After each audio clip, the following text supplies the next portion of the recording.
Hi everyone, it's Adam Steele from the Hot Pole Studios, and it's a new year, new me, new studio computer. It's about time. I've had the last studio computer that we had for 2 or 3 years. It was getting on a bit and wasn't quite holding its own in a full mix. It was starting to kind of crunch.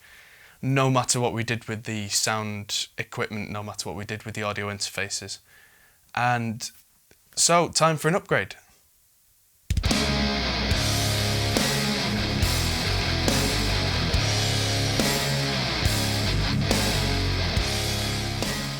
So, I've been thinking for a while now about making a new studio computer. The old debate of Mac versus PC, if you want to look about that, I've done a video about that before, it's in the link above. Click that and watch that, and then come back here. And I've decided again to go down the PC route, because it's only now that Apple have introduced the Skylake processor, and by the time they did that in the new Macs, I'd already built this PC, or at least spec'd it out and bought parts. Now, one of the things that I wanted to do this time was make a silent PC, and everyone says, oh, mine's quiet. Yes, there's quiet, and then there's silent. Now, quiet is fine in the home, and it's even fine in a lot of studios, but if I'm in the control room mixing and I pause something and I can hear in the background, it's really quite off-putting. So it's hard to tell as well whether that's noise coming from the computer or coming from a piece of equipment where it shouldn't be, or whether it's something in your mix, whether you've got something that's compressed so hard that there's noise going in the background. So I decided that a completely silent computer would be the way to go. Now, that's not an easy task because there are not too many components that are completely silent, but I decided to go out of my way to spend a bit of extra money finding silent parts. Now, this behind me is the finished result, at least so far. And I decided as well, thanks to Custom PC Magazine, thanks guys for your inspiration, to build a wooden PC case. And yeah, that kind of, it works, but it looks god awful. Now, that's my own fault because I'm not a master builder, but with it being silent, the fan on the processor's like this big, so I couldn't really make it into a little case. And you'll see that now, because we're about to open up the computer and I'll talk you through the components that I chose and why. And then what we're going to do after I'll show you the components, because that's not actually that interesting, is I'm going to take the whole thing apart and put it into a rack mount so that I can at least put it not so it looks like there's a giant slab of MDF right in front of me as I work. So this slightly unorganised mess is what I've ended up with. I mean, the component choice is right, but please excuse the messiness. The motherboard is an ASUS MAXIMUS 8 Hero, which I chose because not enough people put enough money into the motherboard, especially for audio. You find quite often that people will spend £300 or £400 on a processor and then cheap out on the motherboard and then wonder when they get errors. So spending the money properly on the motherboard should mean that you get a stable system. Now, it's also quite pretty, but that's beside the point. Now, I went for the new Skylake 6700 processor, but not the K edition. And you're going, oh, well, why didn't you bother? Well, firstly, this is a good £60 cheaper, something like that.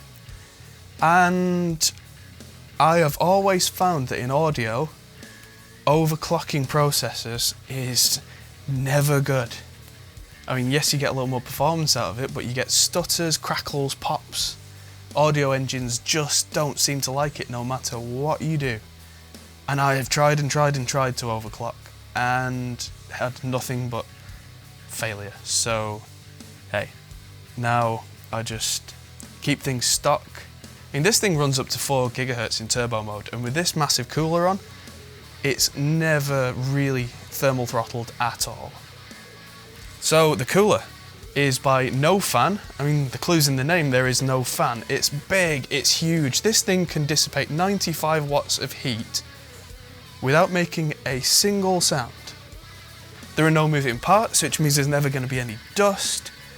There's no in the background, no matter how hard you listen.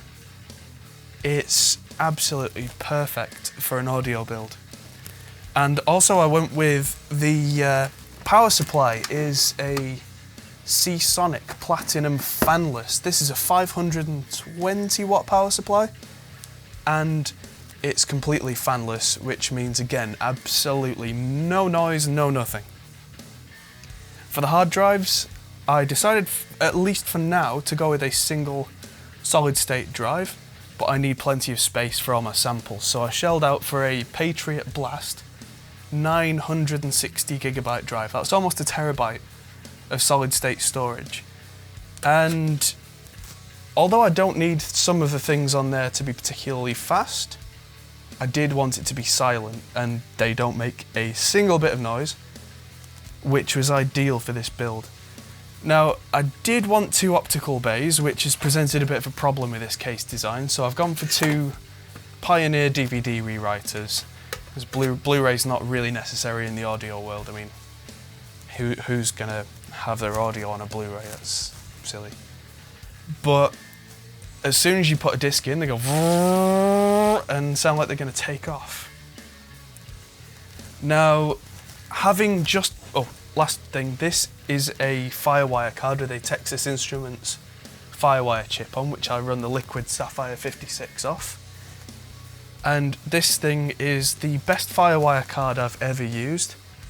It just behaves a lot better than the rest at low latencies, which is exactly what you need for an audio build. They're not particularly expensive. I get mine from Scan. In fact, I got everything from Scan. And it's always been, well, as good as a Firewire card can be. Which is something I'm going to talk about in another video, is that eventually I'm going to move away from Firewire, but not just yet. Okay, so the components are here. The case is awful. Let's get the trusty screwdriver and take everything out of here, and then we're going to get a rack mount case and put everything in. So here we go.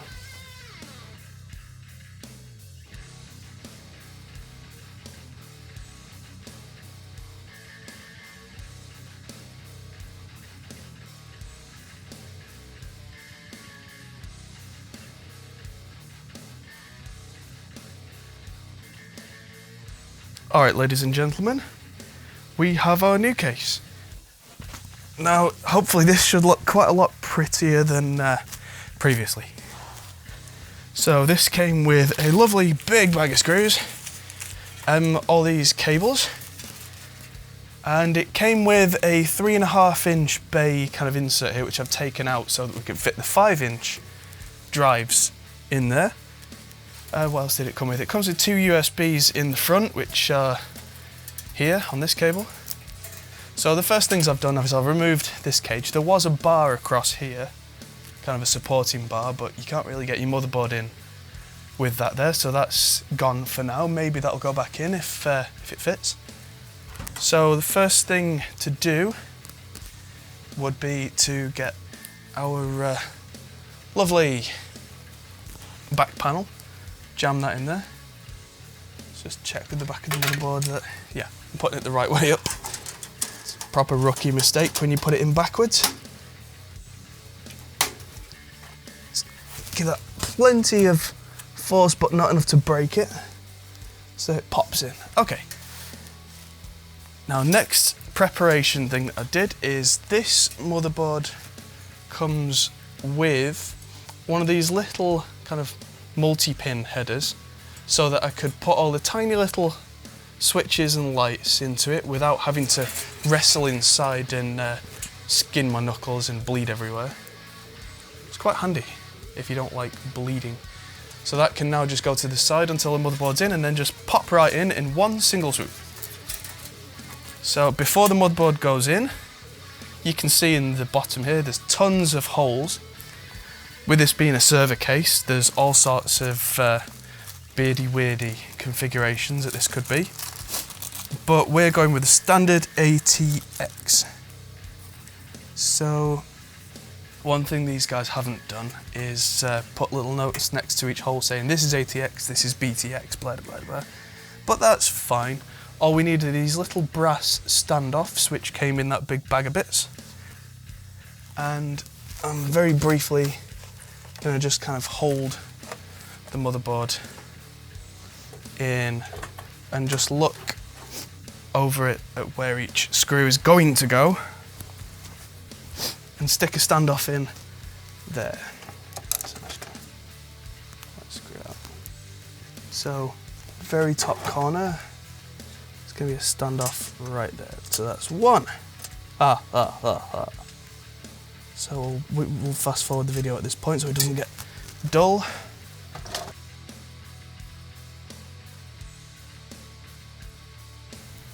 Something that's worth mentioning while I'm putting all these screws in is you'll probably have been looking at the build and going, where's the graphics card? What graphics card are you using? And for now, I'm using the onboard graphics again because it's silent. But what I'm planning to do in the future, and this will be quite an interesting part of the build, is as soon as either NVIDIA or ATI, AMD, make a graphics card that does HDMI 2, so full 4K resolution at 60 frames a second, but the graphics card is also silent, going with this theme of the build, I'll probably jump right on that and end up with a 4K monitor in the studio. Now, how cool is that going to be? But in the meantime, seeing as though none of the major graphics cards do that yet, apart from maybe the GT 950 by NVIDIA, which is, well, there are no fanless models yet, but there are some that claim to not use the fans until they get warm. My only worry there is how do they define getting warm, and if it runs in 4K mode, is it going to get warm pretty quick and start sounding like a Hoover when I'm trying to work? So we'll see about that. Right, so that's all the ATX screws in the correct place. So next thing to do is slip our motherboard in there and then start throwing in some peripherals.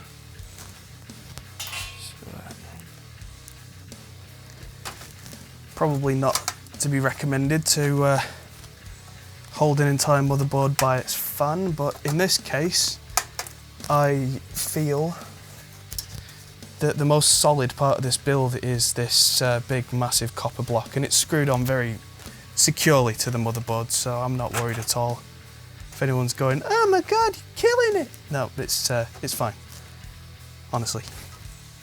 Alright, so let's look through this massive pile of screws that we've been given to see which ones fit the thread properly without breaking, and it's usually these ones with the kind of a flat flange on and quite a narrow barrel. I don't know if you can see that in 1080p, but out of the bag of screws, they all kind of look the same until you look really close, and some of them with a really fine thread tend to be the ones that fit in the standoff. So time to use my trusty tiny screwdriver. I did have a bigger one, but someone in the office seems to have borrowed it, or I've misplaced it, whichever is more likely. So I'll fast forward this bit again because this is just me screwing in screws.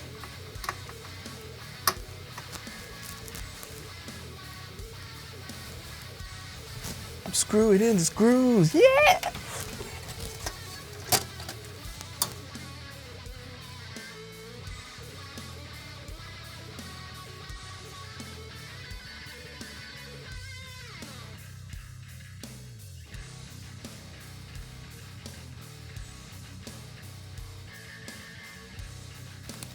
As much as this kind of armour stuff on the motherboards is pretty, it's a real pain in the backside trying to get things like screws in the right place.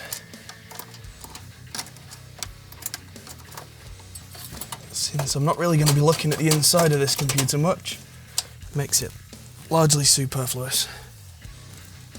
But hey, you get what you get. screwdriver in here because this fan is so flipping big. I say fan, cooler, because it's completely passive. It's so big that just getting around it is an issue.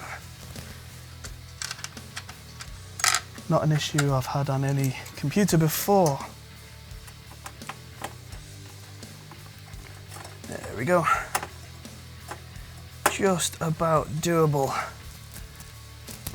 Right. So let's pop these CD drives in while we can. Let's just see about getting these blanking plates out, whether they're welded in or got holes in them. Looks like I'm gonna have to unscrew this entire bay, which is fine because then I can just place the drives in the bay. A lot less effort than trying to get a screwdriver in to the sides.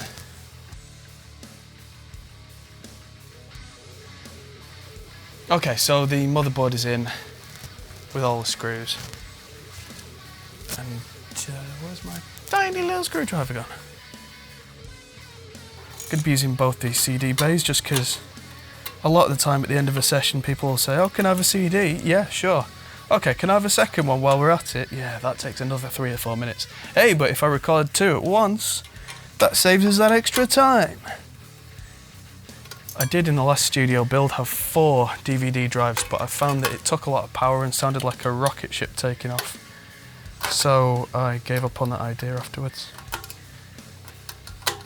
But looking at this is quite a clever build really, because this means that these 2 drives are going to be perfectly in a cage.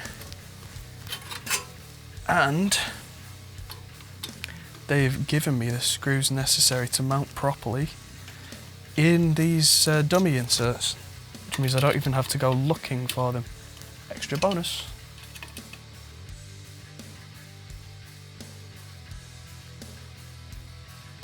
Like I say, there's going to be a 3.5-inch USB 3 bay at the front, just so that when the computer's rack mounted and people bring in drives to use, you know, it's like, oh, I've brought all my tracks, can we do some vocals? We don't have to go reaching around the back and show my backside to everyone while I've got my torch out, which is something that audio engineers seem to do all too often. Just flip this over and see where these are supposed to go. Get these hammered in. There we go.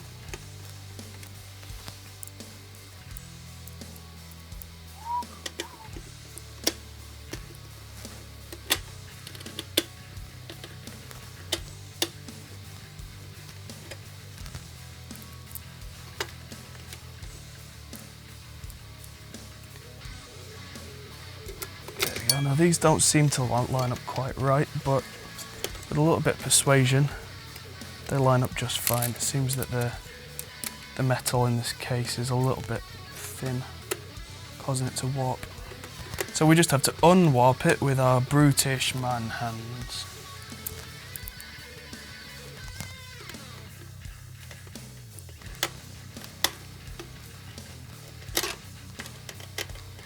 Okay. 2 optical drives in a bay that just plops right in.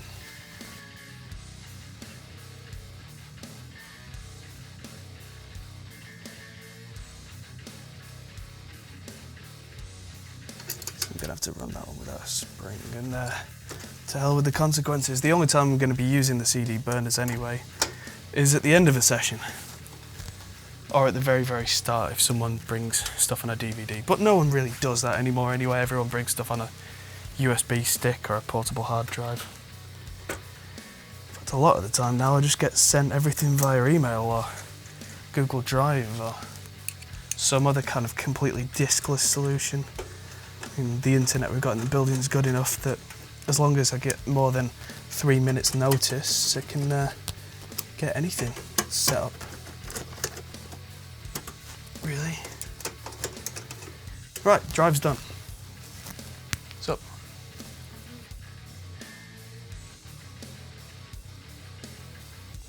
So I've just installed the Firewire card in a PCIe 1 slot. It tends to affect which slot affects where the signal goes, whether it goes straight to the processor or through the motherboard, which can affect things like pops and crackles and strange noises.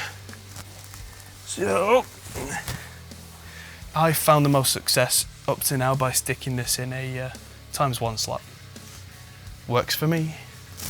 The SSD. Let's just get all these cables out of the way. I don't know what I'm going to do with this, because with this being a server case, it's got a keyboard lock switch. Definitely don't want to be using that, ever. Actually, let's just see if I can... Is that one hardwired in? Yeah, it looks that way.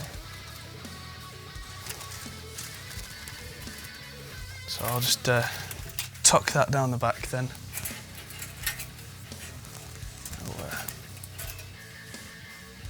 Let's stick these fiddly little cables in next, because they're quite often I find the most annoying afterwards.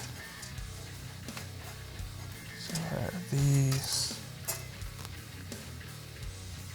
these two USBs have been put in separately, which means that I can't quite tell which way up they're supposed to go. That's irritating.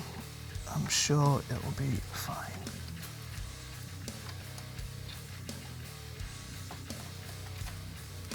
If they don't work, at least I know why, and I can just flip the polarity on the cables and we're off. So I will test them as soon as the computer is on. Now for all these big horrible mess of wires which have been stuck into this big fat header. So this big fat header just sits on there. And hey, we are done in one go.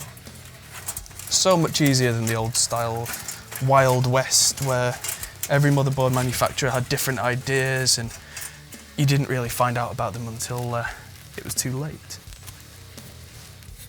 Now let's mount this hard drive in a slightly interesting way. I don't seem to have any tiny bays for this. I've only got 3.5-inch bays, so what I'm going to do is take this caddy off, again with the springs. Not that you need them for a silent computer, but still the idea is sound.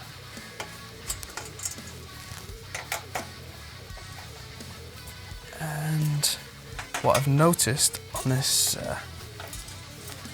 case here is that there is an absolute ton. Need to rescue those springs before they short circuit something. And also there's a spare screw there. Yeah, this has a lot of holes up here, so what I'm going to do is see if the holes on the bottom of the SSD match up with any of these. And come on.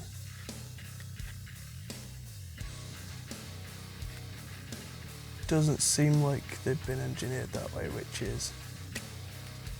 Oh, no, yeah, no, come on. That'll do. Okay, so let's find some drive screws in amongst this massive pile.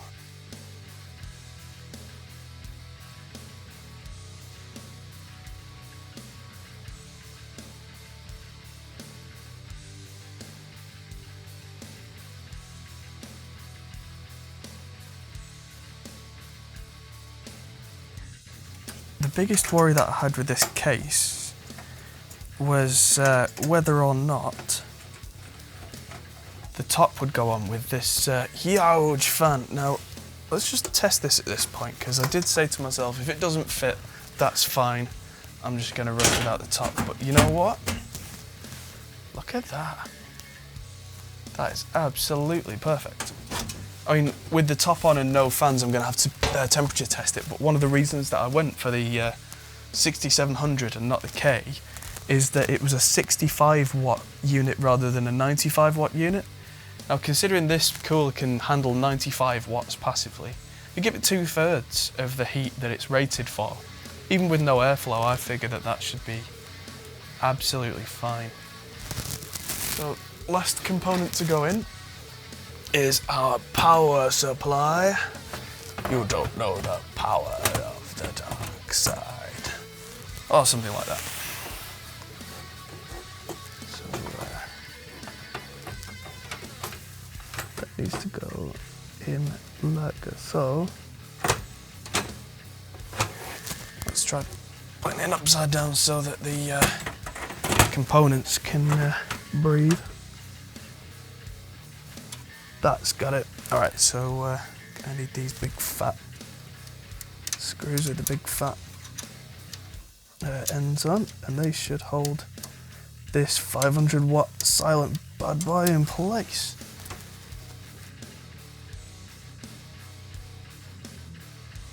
I have to say, power supplies have been getting better and better over the years. Unless you go somewhere and buy an absolute cheapo for like £10, it's a lot less of the Wild West than it used to be. It used to be my number one worry with new computer builds as to whether the power supply was going to be stable enough, because an unstable power supply can send really nasty voltages to your motherboard, which can result in either fizzes and bangs and pops, which is the more obvious, oh god no, or there's the more subtle problems where things just start crashing for no good reason. You get blue screens and they're different every time, and no amount of diagnostic in your system can reveal anything, and then when you try a new power supply, the problems just seem to magically go away, and all you're left with at the end is a feeling of, well, was it the power supply? I mean, you know full well that it was, but there's no conclusive proof. So all you can do then is just kind of cry. So good power supplies in the last few years have really helped me out. So thank you to Seasonic and everybody who makes good power supplies. Okay, so the CPU power is plugged in. You could probably see I've left this cable hanging through this entire installation, because for me the most annoying part of most installations is getting your hand down in here and trying to get that installed. Massive pain that no one should ever have to go through. So next is powering everything up. So getting all these cables in safely and kind of tucked away so that they don't get in the way of everything else. Which, although I say it, it's gonna happen anyway, because that's cables for you. As long as the main motherboard cable is dealt with, I should be alright from there on in. So, as of now, I'm hardly taxing this power supply at all, because there's no separate graphics card, but when I end up with a separate graphics card, I probably won't be using a high power one anyway. But if this is a 65 watt processor, let's say 30 watts for the motherboard, just to be generous, 10 watts for the DVD, and a solid state drive, probably looking at 110, 120 watt system here, which is pathetically low power for what is an incredibly powerful system. It's weird how power usage has really dropped recently. I mean, it's great for the ecosystem. Couldn't be happier about using less power. I mean, that's what you want. Okay, and this should reach over and just click into our SSD. Yes! Which means everything is powered off one cable and I don't have to route unnecessary cables around, which is always a pain. Say no to unnecessary cables, kids. Right. So, every port on this motherboard is SATA 6 gigabits or SATA 3, which is what I need for the SSD, but to be honest, it really doesn't matter with DVD drives because they don't go nearly fast enough to use anything like that kind of bandwidth. And I only ever tend to use the DVD drives, like I say, for burning a disc here and there and the odd little bit at the start of a session to import from when someone brings me a DVD full of tracks, which is getting rarer and rarer. Okay, so let's see. Oh, I hate angled cables. This one can go in there. I'm also avoiding using the new SATA Express connectors here, just in case I end up with SATA Express drives. I don't want to have to be rerouting things.